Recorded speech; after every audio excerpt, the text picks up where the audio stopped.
all about the media budget review, and Sandra Fenu is here to give us the details. Yes, we've been talking a lot about the budget before I came on, but we understand that we might just be asking for more revenue. Okay. More revenue as in probably then it means more taxes? I don't know, but let's wait and see on Monday. All right. All right. Hello, good evening. My name is Sandra Isinamakpeno. As always, I'm here for business. Finance Minister Ken Ofori-Atta will next Monday seek Parliament's approval to spend additional revenue as he presents the mid-year review and supplementary budget. The move is part of measures to help manage critical infrastructure needs. Deputy Minister of Finance Kwaku Kwarteng, who disclosed this to Joy Business, however, assures this will not worsen government's expenditure position. We have managed to take the country out of the IMF. We think the economy is now doing much better. It's healthier than we met it. There is no way that for the sake of elections, we want to go back to the excessive and less planned, less helpful over expenditures of 2012. We will not do that, and I think some of these things should be left to time and see whether we intend to push this economy out of gear. We will not do that. You're looking at the expenditure initially in the budget about 70 billion Ghana cedis and all the rest, and help me out. Sorry, as a layman, again, I'm struggling that would that mean there will be some realignment in the expenditure position so that even if additional revenue are coming in, it will mean that obviously Kobna will say that, okay, 70 billion target, additional 1 billion has come in, I'm going to spend. That will increase the expenditure 71 billion. That could impact the deficit as well. Well, I mean, on Monday we'll hear the details. I do not want to go into the details right now, except to mention that yes, we're going to seek approval for additional expenditures, but as you will see, those expenditures are very strategic. They have nothing to do with the tendency for governments, especially approaching election year, to just spend. You would see the strategic additional expenditures coming, and you would know that definitely this is not business as usual. The World Bank Group Chief Economist for Africa, Albert Zilfak, says African governments must pay attention to non-tariff trade barriers if member states will succeed with the effective implementation of the African Continental Free Trade Agreement. He noted this would take more than reduction in tariffs to make the agreement a success. African Continental Free Trade Area will create a single continental market for goods and services, as well as customs union to regulate free movement of capital and businesses. Countries joining the African Continental Free Trade Area must commit to removing tariffs on at least 90% of the goods they produce. But speaking on the subject, World Bank's chief economist for Africa, Albert Zilfak, explained member states will have to deal with non-tariff trade barriers as well for the trade agreements to be effective. Tariff is fine, but lowering non-tariff barriers is even going to be more important, and we're not there yet. What are non-tariff barriers? When you take that truck and you're going from Ghana to Cote d'Ivoire, how many times do you have to stop for controls, for inspections, for let alone corruption? Mr. Zilfak also added the rules of origin must be adhered to and countries must produce based on comparative advantage. Each country agreeing not to produce every good they need, but producing one component of a good that may be produced in another country. Yet, jobs will be created all across countries. For Joy Business, Sheila Tamaklo reporting. Meanwhile, the second edition of the Made in Ghana Bazaar Extravaganza is underway at the Accra International Conference Center, and the Foreign Affairs Minister Shirley Ayoko Botchwey tells Joy Business Ghana's export market is more than ready to take advantage of the Continental Free Trade Area Agreement. She says enough orientation has been given to businesses to remain competitive. Charles Haite was there and has filed this report. The entire move behind this program is to advance the cause of made in Ghana goods here in Ghana and even abroad. We're talking of the Continental Free Trade Agreement and how prepared we are as a nation to embrace this opportunity. I put this question to the Minister of Foreign Affairs and Regional Integration, Honorable Shirley Ayorkor-Botchwey, and she says we're very ready. I think it's very clear that the countries that take advantage, the countries that are competitive, the countries that have the products are the ones, the countries that are more industrialized are the ones that will benefit from the Continental Free Trade Area. And therefore, the President's vision of an industrialized Ghana is something that we have to pay a lot of attention to and ensure that it comes to pass. From nicely woven smocks like what I'm wearing right here to decently woven kente materials as we have displayed behind me, most of the entrepreneurs and exhibitors here are saying that the Continental Free Trade Agreement will be that spark that will shoot them and catapult them to match prospective business ideas beyond Africa. I spoke to some of them about how prepared they are and how attractive their products are ahead of the Continental Free Trade Agreement. We are preparing in terms of branding. We are getting our stuff ready so that when it finally arrives, we can take the opportunity to go to other African countries and also spread our brands and our products. Local entrepreneurs are trying to get their stuff out there, and there are a lot of barriers like high tariffs, how to get their stuff out there, paying a lot of stuff to get things going. So I think this initiative will really help us to get our products to other African countries, let them know what we're doing in Ghana, and also push the name of Ghana forward. Now, let us face it, our culture here in Africa is a very rich one, and even that of Ghana has no comparison. But as we kickstart the second edition of the Made in Ghana Bazaar and Extravaganza, questions remain as to how prepared we are to meet competition, not just in Ghana, with like nice delicacies like what I have here, that's Sobolo in the Calabash, but of course the various products that we have, the manufacturing goods that we have as well. I'm Charles Aite for Joy Business.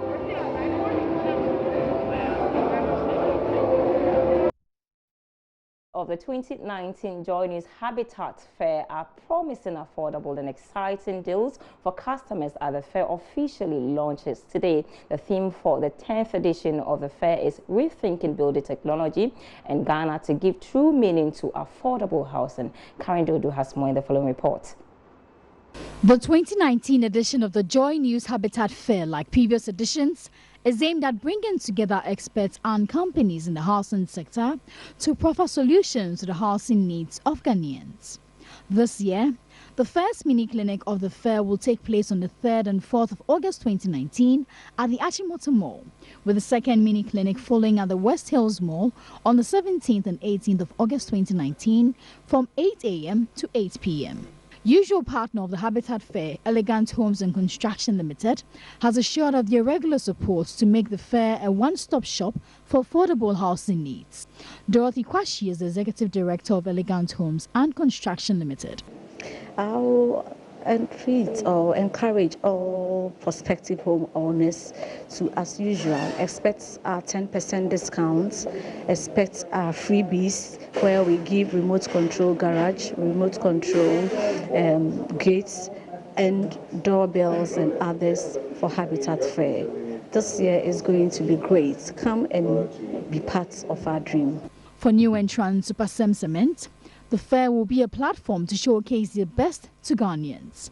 Kobe Adams is Commercial Director for Supersem Cement. What we can promise is that we will be there to provide very competitive rates, so cement at a rate that you wouldn't be able to buy on the open market, and that's very important. But in addition to that, we're obviously available to provide information to help people, guide them as they begin their projects to build their dreams. Sponsors for the 2019 Joy News Habitat Fair include DBS Roofing, Petok, Demod Roof and Interplast. For Joy Business, Karen Dodu. Now, retailers of liquefied petroleum gas are calling on government to scrap the 23% tax levied on the product. I'll tell you more in a compilation of some local business stories. Let's go for the business news summaries. Retailers of liquefied petroleum gas (LPG) are calling on government to scrap the 23% tax levied on the fuel product. The LPG Marketing Association of Ghana wants the Finance Minister, Ken Ofori-Atta, to take advantage of next week's mid-year budget review to bring relief to Ghanaians. Nigerian traders in Ghana are calling for a review of Ghana's trade laws to complement already existing ECOWAS treaties that permit free trade among African economies. According to the president of the Association of Nigerian Traders in Ghana, Chief Chukwuemeka Naji, a review of existing trade laws in Ghana could help tone down unnecessary tensions between foreign and retail traders. The Coalition of Textile Workers Ghana has, for the 18th time, raised concerns over the job security of its members following what it describes as the escalation of illegal activities in textiles trading in the country. In a letter addressed to the Minister of Trade and Industry, the coalition said it had observed with utter disappointment the unbridled dumping of pirated fabrics in the Ghanaian market, thus rendering its local product unmarketable, thereby threatening workers' employment.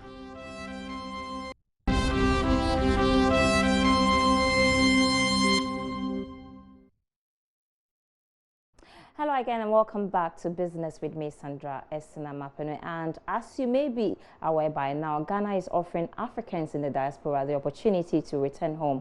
The whole idea is to mark 400 years since the first slave ship left the shores of Jamestown in Accra. But what does the year of return mean for Ghana's economy? I have been engaging the Director of Diaspora Affairs at the Office of the President, Akwesewa Abebio. But first, I asked him what people should expect for the rest of the year. Best place to look for the information as to what to look for is to go to the website where you see the whole list of everything that there is to see, and that is the yearofreturn.com. That will give you the list. But on top of my head, I can tell you that right now we have the Panafest. And immediately after Panafest is the Emancipation. And post-emancipation, there are other programs like the HSBC and HASCA and all others, you know. And then there is a layer in the activities, but then in December it picks up, and that's when we head for the final phase of the celebration. In the final phase, we have the full force, all the African Americans, the Hollywood stars coming into town once more. How will you describe participation at this moment? Will you say the response has been good? I think yes, by every standard. Let's, for instance, use the homecoming, which was about 2 weeks ago, as a measure of the success or the rate at which we are going. And I think if you look back, that 2 years ago, when we did the homecoming, we got about 2,000 people registering online to come to the event. This time around, 4,000 people registered to come, and the whole place was packed throughout, not just for the opening ceremony, but for the second day, the third day, and the last activity for that homecoming, which was the gala at the Movenpick, was packed with people enjoying themselves, you know. So by that, you can say, yes, we are meeting our expectations. How many people would you love to see at this year's Year of Return? I think let's look at it this way. The Year of Return is not just meant for those who are coming through, but it's meant for the whole country. That we are opening up our arms to say we are, welcoming our brothers and sisters who were sold through slavery so many years ago. But in addition to that, there is also an opportunity to openly invite all Ghanaians living outside, the broader diaspora, for those who have been able to acquire something, for those who haven't been home for so long, to all come home and see for themselves what there is in Ghana here. So in that respect, the numbers are quite huge in respect of that, because we are talking about a whole generation of people going back as far as 400 years, their great-great-grandchildren trying to come home. And then, of course, the recent migrants, economic migrants who is living outside of Ghana, also being appealed to come home. Potentially the economic benefit of this whole Year of Return, why is it a big deal for Ghana's economy? I think it is a big deal because not only are these people coming home to see what we have in respect of tourism, but they are also giving themselves the opportunity to see what they can also do if they want to come and live with us, if they want to invest with us, if they want to be part of our development efforts. And it's also fair to say that most of those programs that we are going through have also got the economic side of the summit. For instance, the homecoming also dwelled, on some days on how people could take advantage of the 1D, 1F, the planting for food and jobs, and all government initiatives were also, under focus as to how people can take those initiatives. And I think the sponsors is an indication of where we are going. For instance, ADB was behind us with the intention that some of the people who are coming from the diaspora can also be made to partner with them to do all sorts of things. And I can also tell you that specific events lined up are also dedicated to investment. And I know for certain that there's an initiative emanating from the US when they will come home and do an economic summit on the 12th to 15th of November. So there are so many of those initiatives. And these people are coming knowing that, yes, the people who had come initially had dwelled on the entertainment and the, the show business areas, but then these people are following up with the intention of bringing in the capital to really see how they can find some projects to execute. I will certainly be part of the PANAfest this weekend. I'll be in Cape Coast, and so like he said, it's not only for people who are coming in from outside Ghana, but you can also partake. And if you do that, you not just be having fun, but perhaps also contributing to the growth of the economy. So it's a year of return. You should be part of that return. All right, so see you in Cape Coast this weekend. I'll be part of the PANAfest, as I said earlier. Until the commodity market now, and crude oil dropped by 10 cents to close the week at $62.29 a barrel. Gold, however, made a profit of over $4 to trade at $1,418.70 an ounce. The update of the commodity market is up next.